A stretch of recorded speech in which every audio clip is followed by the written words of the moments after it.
Hello everyone, welcome to my YouTube channel that is insight UPSC. So आज की video में हम लोग डिस्कस करने वाले हैं मॉडर्न हिस्ट्री को। मॉडर्न हिस्ट्री बहुत लंबी है वैसे, बट ये एक क्विक रिवीजन आप इसे ले सकते हो। और इसमें हम लोग जिस ड्यूरेशन की बात करेंगे, हम 1857 का रिवोल्ट नहीं लेंगे। हम लोग 1885 से लेके 1909 तक इस वीडियो में कवर कर लेंगे। ओके, तो बिना टाइम को वेस्ट किए चलिए शुरू कर लेते हैं। और ये एक क्विक रिवीजन है, तो आप ये उम्मीद ना लगाएं कि इसमें डिटेल में होगा। तो ये डिटेल में बिल्कुल नहीं है। डिटेल में हम एग्जाम्स के बाद वीडियोस बनाएंगे। अभी मैं एग्जाम के लिए एक एज अ क्विक रिवीजन यहाँ पे वीडियोस बना रही हूँ। तो ये सीरीज 2 है। सीरीज 1 में मैंने कुछ क्वेश्चंस डिस्कस किए थे, क्वेश्चंस तो नहीं बोलूँगी, कुछ टॉपिक्स डिस्कस किए थे जो आपके एग्जाम के पॉइंट ऑफ व्यू से बिल्कुल इम्पॉर्टेंट थे। तो आज हम डिस्कस करने वाले हैं मॉडर्न हिस्ट्री। और टाइम ड्यूरेशन मैंने आपको बता दिया है 1885 से लेके 1909 तक। तो सबसे पहले मैं 1885 की अगर बात करूं तो यहाँ पर आईएनसी का फॉर्मेशन होता है। आपको पता होगा इंडियन नेशनल कांग्रेस कहाँ पर होता है? बॉम्बे में होता है। ओके, बॉम्बे में आईएनसी का फॉर्मेशन होता है। क्यों होता है? इसका मेन मकसद था कि हमें फ्रीडम चाहिए। मतलब कुछ भी करो लेकिन हमें फ्रीडम चाहिए, आप जैसे भी इसे ले सकते हो। तो इनका ये मेन मकसद था। तो आईएनसी ने क्या किया, इसके बाद सेशंस लगाने शुरू किए, डिस्कशन होने लगे आपस में। तो इसका जो सबसे पहला सेशन था ना, क्योंकि आईएनसी के सेशन से रिलेटेड काफी क्वेश्चंस आपको देखने को मिलेंगे, तो पहला इसका जो सेशन होता है ना, पहले मैं लिख देती हूँ सेशन। इसका जो फर्स्ट सेशन होता है 1885 में ही होता है। और ये किस जगह पे होता है? फर्स्ट सेशन इसका बॉम्बे में ही होता है। इसको याद रखिएगा, बॉम्बे में होता है। अब इस सेशन की अध्यक्षता कोई ना कोई करेगा, कोई ना कोई प्रेसिडेंट होगा। तो इस सेशन की जो फर्स्ट सेशन की अध्यक्षता है वो करते हैं आपके कौन? वो करते हैं आपके वोमेश चंद्र बैनर्जी। ओके, क्योंकि ये बहुत बार क्वेश्चन पूछा जा सकता है आपसे कि जो फर्स्ट इंडियन, आपके बोल सकते हो आईएनसी के फर्स्ट लीडर कौन थे जिसने अध्यक्षता की थी फर्स्ट सेशन की, या फिर इस टाइप से कुछ भी क्वेश्चन बन सकते हैं। तो आप बोल सकते हैं वोमेश चंद्र बैनर्जी जो है वो पहले थे इंडियन जिन्होंने आईएनसी के फर्स्ट सेशन की अध्यक्षता की थी। सेकेंड जो सेशन है वो 1886 में हुआ है। सेकेंड में आप इसको बोलूंगी। और ये आपका कहाँ पर हुआ है? ये आपका हुआ है कैलकाटा में। कैलकाटा में हुआ है। इसके अध्यक्ष कौन थे? इसके अध्यक्ष थे, यानी इस मीटिंग की, इस सेशन की अध्यक्षता की थी आपकी दादा भाई नौरोजी ने। दादा भाई नौरोजी जी ने। ओके, अब इसका जो थर्ड सेशन होता है 1887 में थर्ड सेशन होता है। और ये होता है आपका कहाँ पर? मद्रास में होता है। कहाँ पर? मद्रास में। और मद्रास में होता है तो इसकी अध्यक्षता कौन करता है? ये बहुत बार आपने क्वेश्चन देखा होगा, आप इस क्वेश्चन से फैमिलियर भी होंगे कि जो आपका पहले आईएनसी में ऐसे पहले इंसान जो मुस्लिम थे और उन्होंने अध्यक्षता की थी, तो वो कौन थे? वो थे आपके सैयद बदरुद्दीन तैयब जी। बदरुद्दीन तैयब जी। ओके, ये आपके 1887 की बात होगी। अब मैं बात करूंगी 1888 की, क्योंकि ये जो स्टार्टिंग के 4 है ना, ये काफी इंपॉर्टेंट है। उसके बाद भी मैं कुछ मेन इंपॉर्टेंट बताऊंगी। फोर्थ जो सेशन हुआ था वो आपका हुआ था इलाहाबाद में। और इलाहाबाद में इनकी अध्यक्षता, इस सेशन की अध्यक्षता की थी आपकी जॉर्ज यूल ने। ये भी क्वेश्चन आपका आ सकता है कि पहले ऐसे इंसान जो ब्रिटिश थे, ब्रिटिश मेंबर से रिलेटेड थे, और उन्होंने आईएनसी की अध्यक्षता की थी। कब की थी? 1888 में इलाहाबाद में वो सेशन हुआ था और इसकी अध्यक्षता की थी जॉर्ज यूल ने। इसके बाद का अगर मैं मेन आपको सेशन बताऊं तो वो है नेक्स्ट आपका 1896 का सेशन। और 1896 का जो सेशन हुआ था ये हुआ था आपका कैलकाटा में हुआ था। और इसकी अध्यक्षता की थी आपकी रहीमतुल्ला सयानी जी ने। इसकी अध्यक्षता की थी। अच्छा, इस सेशन में इंपॉर्टेंट क्या है? इस सेशन में ऐसा कोई इंपॉर्टेंट आपको यहाँ पर तो नहीं दिख रहा है, बट इसी सेशन में सबसे पहली बार वंदे मातरम सॉन्ग गाया गया था रविंद्रनाथ टैगोर जी के द्वारा। ओके, वंदे मातरम सॉन्ग जो है गाया गया किसके द्वारा? रविंद्रनाथ टैगोर जी के द्वारा। ओके, इसके बाद का जो एक इम्पॉर्टेंट सेशन है वो है 1901 का सेशन। ये भी आपका कैलकाटा में हुआ है, ये भी आपका कहाँ हुआ है, कैलकाटा में हुआ है। यहाँ पर जो प्रेसिडेंट थे, यहाँ पर के जो प्रेसिडेंट थे वो आपके थे दिनशॉ, वो आपके थे दिनशॉ एडुल्जी वाचा। ओके, अब इसको इम्पोर्टेंट मैं क्यों बता रही हूँ, क्योंकि यही वो सेशन है जहां पर आपकी महात्मा गांधी जी पहली बार अपीयर हुए थे। यानी यही, क्योंकि अभी तक वो कहीं पर भी आपको नहीं दिखेंगे, किसी भी सेशन में नहीं दिखेंगे, लेकिन 1901 के कैलकाटा सेशन में जिसकी अध्यक्षता दिनशॉ एडुल्जी वाचा ने की थी, इसी सेशन में आपको गांधी जी दिखेंगे। ओके, तो ये थे कुछ आपके इम्पोर्टेंट सेशन। आई थिंक मैंने यहाँ पे ये नहीं बताया है कि फाउंडर कौन कौन थे आपके आईएनसी के। जैसा कि हमें बताया गया है, आईएनसी के जो है फाउंडर यहाँ पर वो हैं आपके एओ ह्यूम, इस नाम से आई थिंक आप फैमिलियर होंगे काफी।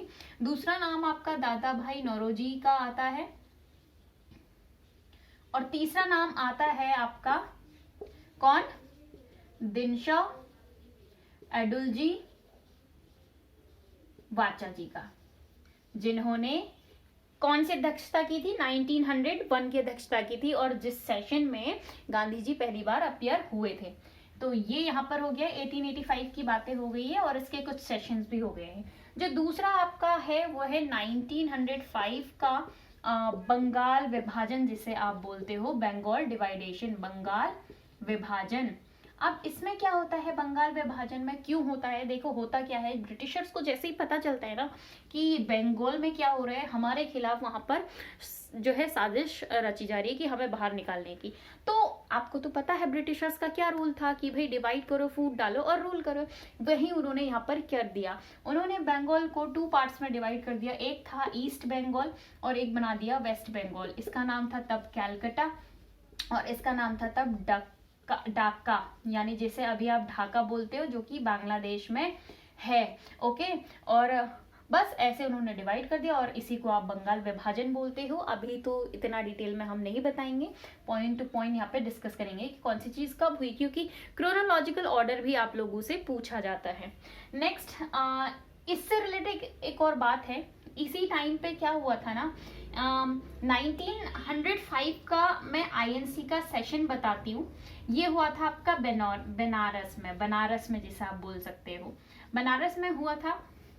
लेकिन यहाँ पे क्या चीज हुई थी, इस 1905 के आईएनसी के सेशन में जो कि बनारस में हुआ था, इस सेशन में हुआ था कि भाई हम स्वदेशी चीजों को इस्तेमाल करेंगे, इसकी मांग वहां पर उठाई गई थी। ये मतलब औपचारिक घोषणा कर दी थी उसी सेशन में कि अब हम लोग क्या करेंगे, स्वदेशी चीजों को अपनाएंगे। क्योंकि बंगाल विभाजन के बाद हुआ क्या, बंगाल विभाजन के बाद आपके जो सुरेंद्रनाथ बैनर्जी है ना, सुरेंद्रनाथ बैनर्जी, उन्होंने एक मीटिंग बुलाई। कहाँ पर बुलाई, वो बुलाई टाउन हॉल में, जो कि कैलकाटा में है। कैलकाटा के टाउन हॉल में एक मीटिंग बुलाई। अब उन्होंने क्या किया वहां पर, ठीक है, वहां पे इन्होंने देखो बंगाल विभाजन से वो लोग बड़े दुखी हुए, और भी चीजें पीछे होती रही थी।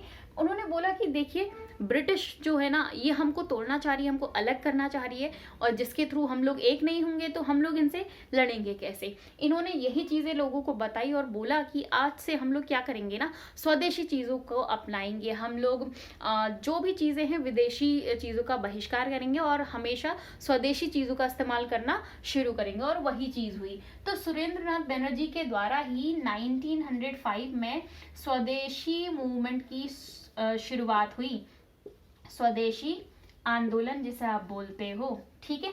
तो यहाँ पर ये चीज अब खत्म हो जाती है। अब होती है 1906 में, क्योंकि सब लोग अपने अपने बारे में सोच रहे हैं, तो 1906 में मुस्लिम भी अपने बारे में सोचते हैं, और यहाँ पे होती है मुस्लिम लीग की स्थापना। मुस्लिम लीग की यहाँ पे क्या होती है, स्थापना होती है।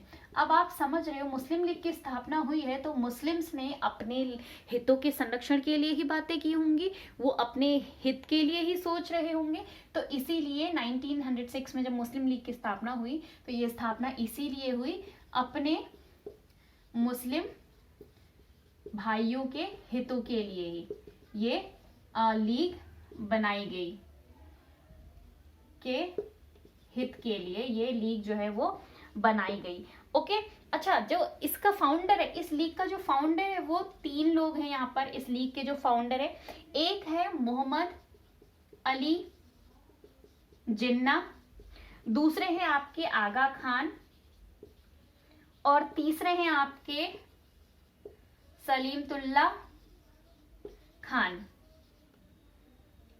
ओके, ये इसके फाउंडर है मुस्लिम लीग के। 1906 में अपने मुस्लिम भाइयों के हित के लिए ही इन्होंने ये लीग बनाई थी। और इस देखो ये चीज जहां पर बनी है ना, ये चीज बनी है ढाका में। आपको पता है ना, बंगाल जब डिवाइड किया था ब्रिटिशर्स ने, ईस्ट बंगाल में वेस्ट बंगाल में, तो ईस्ट वाला जो पार्ट था वो ढाका एज अ वहां पे नेम था। तो वहीं पर इन्होंने उसकी स्थापना की थी, किसकी, मुस्लिम लीग की। लेकिन इन्होंने इसका हेड क्वार्टर कहाँ रखा, इसका हेड क्वार्टर रखा है कहाँ पर, कैलकाटा में। आपको पता है ना कैलकाटा कौन सा वाला पार्ट था जब उन्होंने डिवाइड किया था, तो ये था ढाका जो कि ईस्ट बंगाल था, और ये जो वेस्ट बंगाल था ये एज अ कैलकाटा था। तो दोनों मतलब देख रहे हो आप, इन्होंने स्थापना की ढाका में और हेडक्वार्टर रखा कैलकाटा में। तो इस तरह से यहाँ पर मुस्लिम लीग की स्थापना हुई। अब अगर आप इसके बाद देखोगे 1907 में क्या हुआ, 1907 में भी एक इम्पॉर्टेंट चीज हुई है। 1907 में सूरत स्प्लिट होता है। सूरत स्प्लिट क्या है, इसका दूसरा नाम आप बोल सकते हो कांग्रेस विभाजन। क्या बोल सकते हो, कांग्रेस विभाजन। ओके, होता यहाँ पर क्या है ना, 1907 में जब आपका सेशन चल रहा होता है आईएनसी का, तो अभी तक तो क्या थे, थोड़ा सा नरम व्यवहार लोग ब्रिटिश को दिखाया जा रहा था, उतनी सख्ती लोग नहीं दिखा रहे थे। बट टाइम बढ़ते बढ़ते इस दल में लोग आने लगे, युवा भी आने लगे। अब आपको पता ही है युवा जो होते हैं उनका थोड़ा खून जो है वो आक्रामक होता है। तो वो लोग जो वृद्ध लोग थे या जो नरम विचार के थे, उनकी अवहेलना करने लगे कि भाई आप लोग इतने अच्छे से पेश क्यों आ रहे हो ब्रिटिशर से। युवा बोलने लगे कि जैसा वो करते हैं वैसा हम भी करेंगे, टिट फॉर टैट करना चाहिए। वो काफ़ी आक्रामक थे, उन्हें लगता था कि भाई चीज़ें बिल्कुल उसी वक्त हो जानी चाहिए, जैसा वो हमारे साथ करेंगे हम भी उनके साथ ऐसा ही करेंगे। तो अब आपको देखना आपको मिलेगा कि जो कांग्रेस है उसमें दो विचारधाराएं हो गई है। एक जो चाहती थी कि चीज़ें थोड़ा धीरे धीरे शांति से हो, एक जो चाहते थे कि जल्दी से हो, वो आक्रामक थे। ओके, तो यानी यहाँ पर जो कांग्रेस है आपका दो गुट में डिवाइड हो जाता है। एक नरम दल जिसको आप बोलते हो मॉडरेट, और एक गरम दल जिसको आप क्या बोलते हो, एक्सट्रीमिस्ट। इस नरम दल के जो अध्यक्ष थे वो थे आपके गोपाल कृष्ण गोखले जी, गोपाल कृष्ण गोखले जी। और इस गरम दल के अध्यक्ष थे तीन लोग, लाला लाजपत राय जिसे आप लाल बोलते हो, बाल गंगाधर तिलक बाल, और पाल यानी विपिन चंद्र पाल। तो ये तीन लोग इस गरम दल के अध्यक्ष थे, और नरम दल के अध्यक्ष कौन थे, गोपाल कृष्ण गोखले जी। ठीक है, क्योंकि 1907 में ही 1907 में ही यहाँ पे अधिवेशन होना था, बट इस चीज के कारण वो अधिवेशन जो है वो रद्द हो चुका था। ओके, तो ये था आपका सूरत स्प्लिट यानी कांग्रेस विभाजन 1907। ये आईएनसी का ही एक सेशन है, आप इसे बोल सकते हो आईएनसी सेशन, जिस सेशन में क्या हुआ था, रद्द हो चुका था, क्योंकि यहाँ पे कांग्रेस का स्प्लिट हो गया था, जिसे सूरत स्प्लिट भी बोलते हैं, क्योंकि ये जो सेशन है वो सूरत में ही हुआ था, जिसके अध्यक्ष कौन थे, रास बिहारी घोष।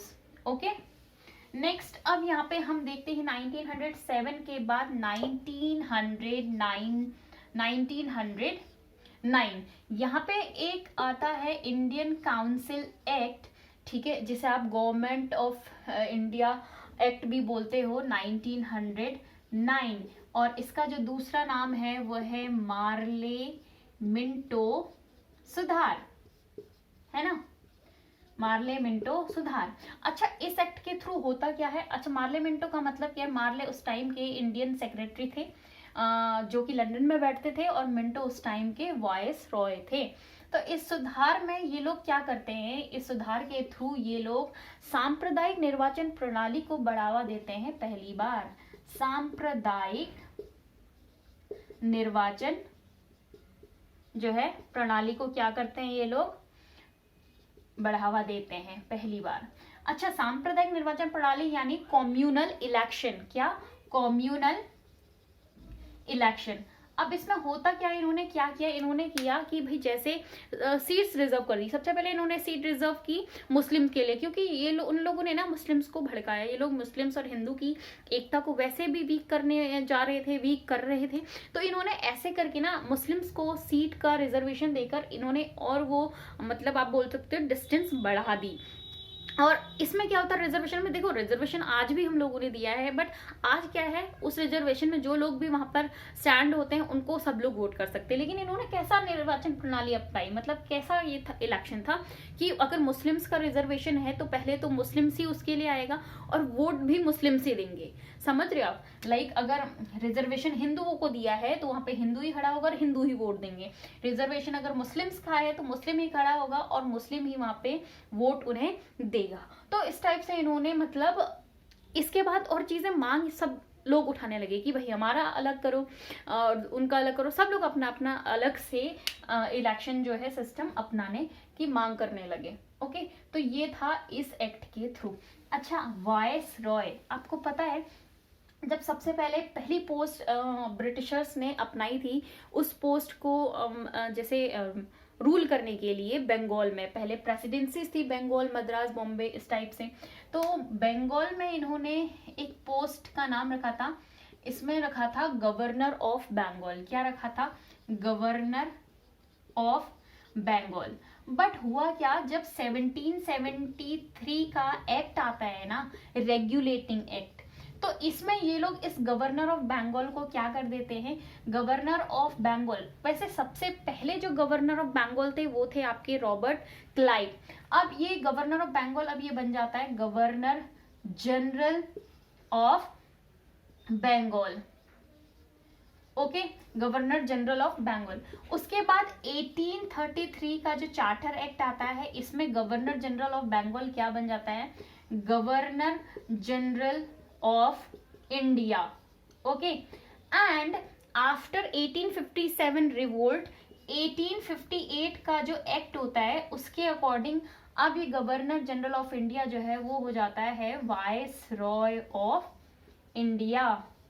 ओके, तो ये कुछ इस तरह से कहानी है कि कैसे पहले ये वॉइस रॉय डायरेक्ट नहीं बनाया गया था, पहले ये गवर्नर हुआ करता था, फिर गवर्नर जनरल ऑफ बंगाल, फिर governor general of India and then viceroy of India. Okay, तो ये खत्म हो चुका है 1909 तक के कुछ इंपॉर्टेंट फैक्ट्स। उसके बाद अब हम नेक्स्ट वीडियो में डिस्कस करेंगे, जो भी हम टाइम ड्यूरेशन लेंगे नेक्स्ट वीडियो में डिस्कस कर लेंगे। तो ये था एक क्विक रिविजन, आई होप आपको पसंद आया होगा।